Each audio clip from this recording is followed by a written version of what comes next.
Assalamualaikum warahmatullahi wabarakatuh. Pada kesempatan kali ini saya akan membahas materi kelas 8, yaitu tentang pola bilangan. Nah, pola bilangan itu sendiri adalah susunan bilangan yang memiliki pola yang sama dan teratur.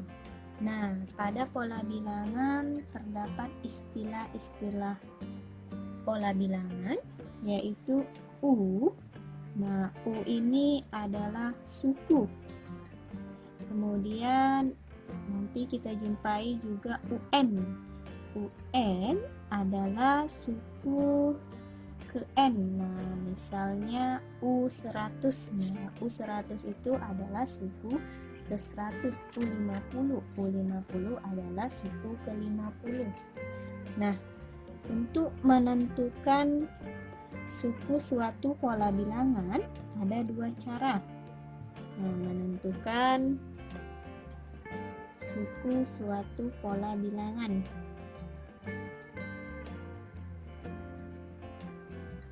Nah, yang pertama yaitu dengan cara menganalisa. Nah, dengan cara menganalisa ini yaitu pada pola bilangan umum. Nah, dari pola bilangan tersebut sudah kita dapat analisa pola bilangan selanjutnya. Nah, kemudian yang kedua yaitu dengan menggunakan rumus. Nah, dengan menggunakan rumus ini seperti pada pola bilangan ganjil, pola bilangan genap, pola bilangan persegi, pola bilangan persegi panjang, pola bilangan segitiga, dan pola bilangan segitiga Pascal. Nanti kita akan bahas satu persatu. Nah, contoh menentukan suku suatu pola bilangan. Misalkan di sini saya tulis suatu barisan bilangan 5, 9, 13, 17.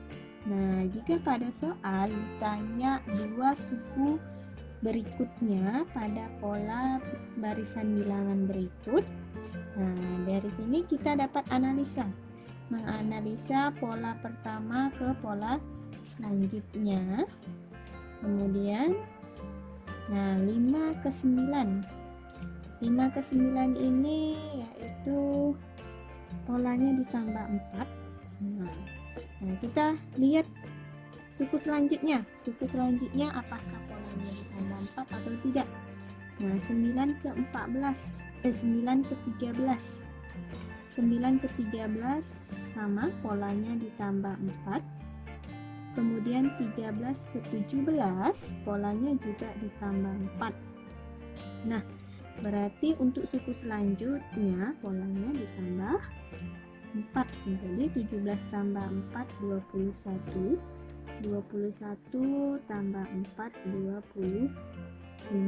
Jadi dua suku berikutnya adalah 21 dan 25. Nah, kemudian contoh kedua, misalnya ada pola barisan bilangan 3, 6, 12, 24. Nah, ditanya dua suku selanjutnya atau dua suku berikutnya. Nah, kita lihat 3 ke 6.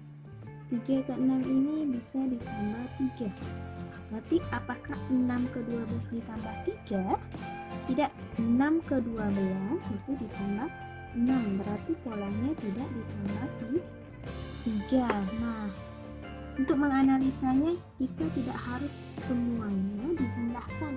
Bisa dijumlahkan, dikurang, dikali, dibagi, atau gabungan antara keduanya. Misalnya ditambah dengan dikali, atau dikurang dengan dibagi, atau dijumlahkan dengan dikurangkan. Nah, kita lihat misalnya dikali 3 ke 6. 3 ke 6 berarti 3 dikali 2, 6. Kemudian 6 dikali 2, 12.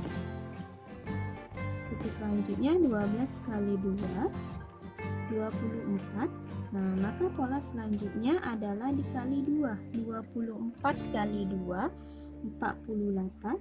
Kemudian 48 dikali 2, 96. Nah, jadi dua suku berikutnya adalah 48 dan 96. Nah, misalnya ada contoh ketiga. Nah, contoh ketiga ada suatu barisan bilangan 1, 1, 2, 3, 5. Nah, ditanya juga dua suku selanjutnya. Nah, kalau bentuknya seperti ini dinamakan pola bilangan Fibonacci.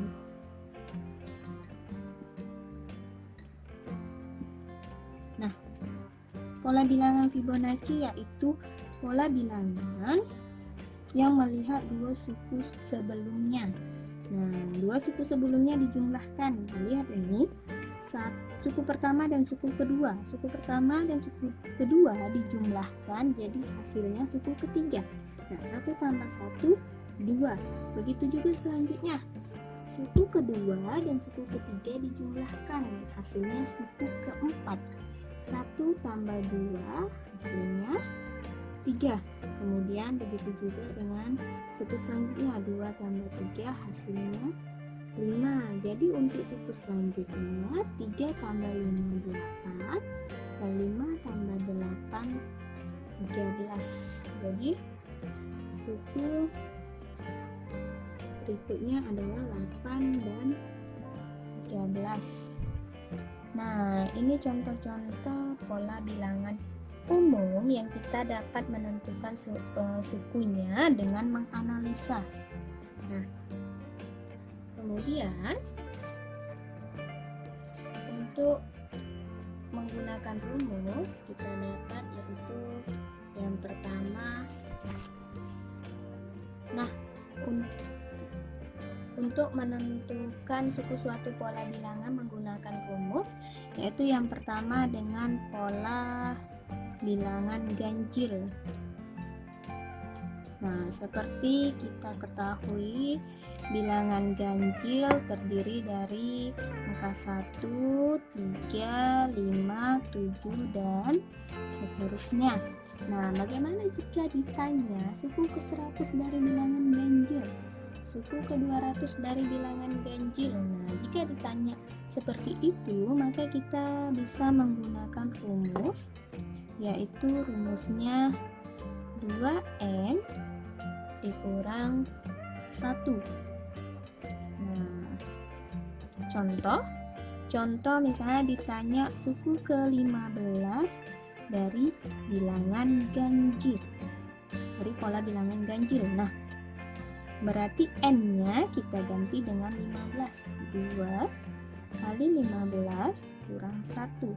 Nah, berarti U15, 2 kali 15, 30 kurang 1. Suku ke-15 adalah 29. Nah, jika yang ditanya suku ke-100, berarti n-nya juga diganti dengan 100. Jika ditanya suku ke-50, n-nya diganti 50. Jadi tergantung yang ditanya. Nah, kemudian yang kedua yaitu pola bilangan genap.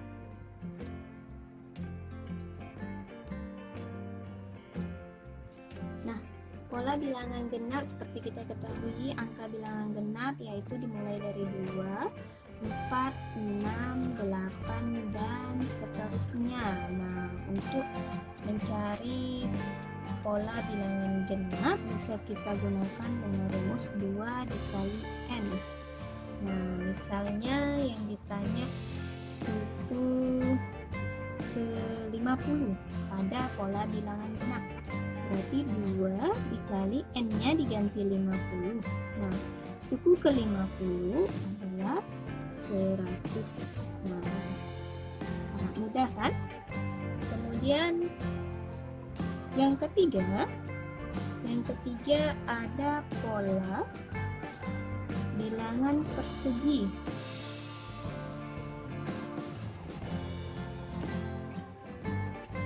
Nah, pola bilangan persegi, Nah, kalau digambarkan seperti ini dia berbentuk persegi ya.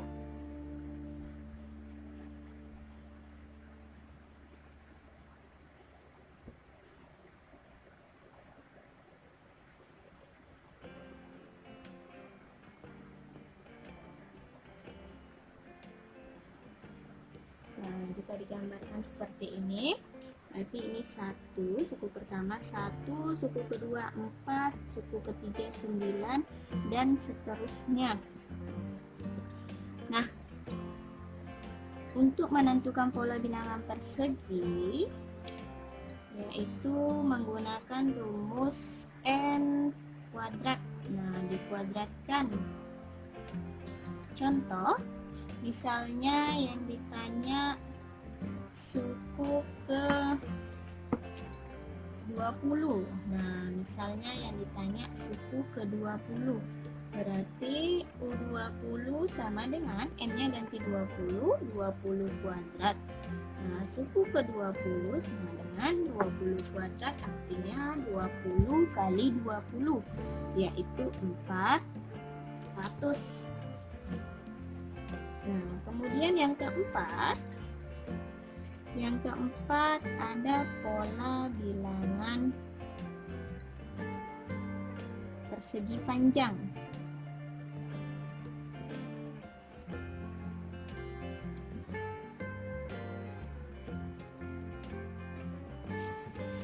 Nah, kalau kita gambarkan, yaitu berbentuk persegi panjang seperti ini.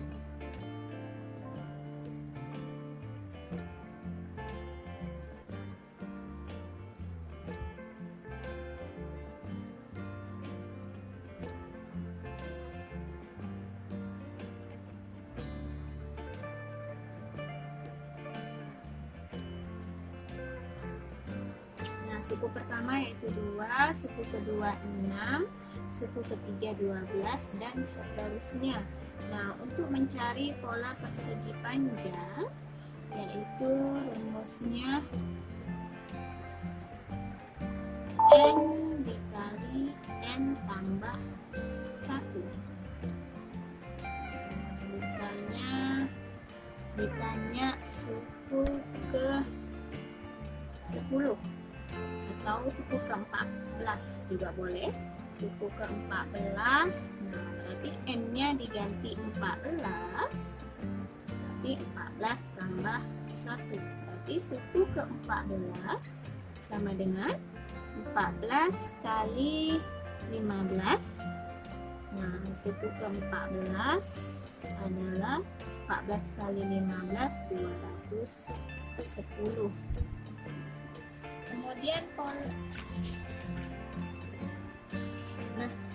selanjutnya yaitu pola bilangan segitiga. Yang kelima ya. Yang kelima, pola bilangan segitiga.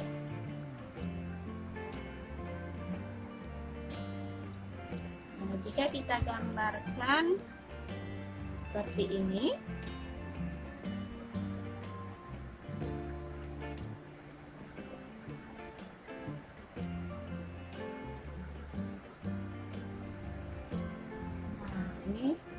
pola pertama 1, suku pertama 1, suku kedua 3, suku ketiga 6. Nah, rumusnya yaitu 1/2 kali N dikali N tambah 1. Nah, ini dia ya. Jika yang ditanya suku ke-12, misalnya suku ke-12 dari pola bilangan segitiga, nah, berarti 1/2 dikali 12 dikali 12 tambah 1. Nah, ini kan bisa kita sederhanakan. 12 dibagi 2, 6, berarti 6 kali 12 tambah 1, 13, 6 kali 13, yaitu 78. Nah, berarti suku ke-12 adalah 78. 8 dari pola bilangan segitiga. Nah, yang keenam yaitu pola bilangan segitiga Pascal. Nah, yang keenam pola bilangan segitiga Pascal. Nah, pola bilangan segitiga Pascal yaitu menggunakan rumus 2 pangkat n kurang 1. Nah, 2 pangkat n kurang 1. Nah, misalnya ada contoh soal, tentukan baris ketujuh. Nah, baris ketujuh pada pola bilangan segitiga Pascal.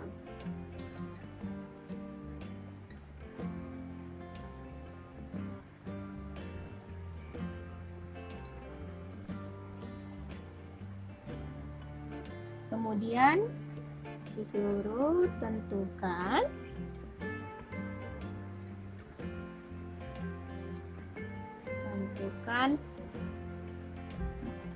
jumlah pada baris tersebut. Nah, jumlah pada baris ketujuh berarti ya.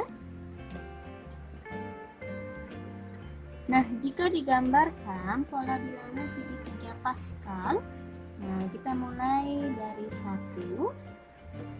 Nah, di sini kan tentukan baris ketujuh pada pola bilangan segitiga Pascal. Jadi harus kita gambarkan terlebih dahulu. Dimulai dari 1, kemudian ditutup kanan kiri 1. Nah, kemudian ini dijumlahkan 1 tambah 1 2, tutup kanan kiri, kemudian dijumlahkan 1 tambah 2 3, 2 tambah 1 3, tutup kanan kiri, dijumlahkan 1 tambah 3 4, 3 tambah 3 6, 3 tambah 1 4, tutup kanan kiri, dijumlahkan 1 tambah 4 5, 4 tambah 6 10, 6 tambah 4 10, 4 tambah 1 5, tutup kanan kiri, dijumlahkan lagi 1 tambah 5 6, 5 tambah 10 5 tambah 10 15, 10 tambah 10 20, 10 tambah 15 15, 5 tambah 1 6, tutup kanan kiri. Coba kita hitung sudah baris keberapa? 1 2 3 4 5 6 7. Nah, berarti ini baris ke-7 pada pola bilangan segitiga Pascal. Nah, kemudian ditanya tentukan jumlah pada baris tersebut. Nah, untuk menentukan jumlahnya kita gunakan rumus 2 pangkat n kurang 1. Nah, berarti yang ditanya baris ke-7, berarti 2 pangkat 7 kurang 1. Nah, sama dengan 2 pangkat 6. Nah, 2 pangkat 6 berapa? 2 pangkat 6 yaitu 64.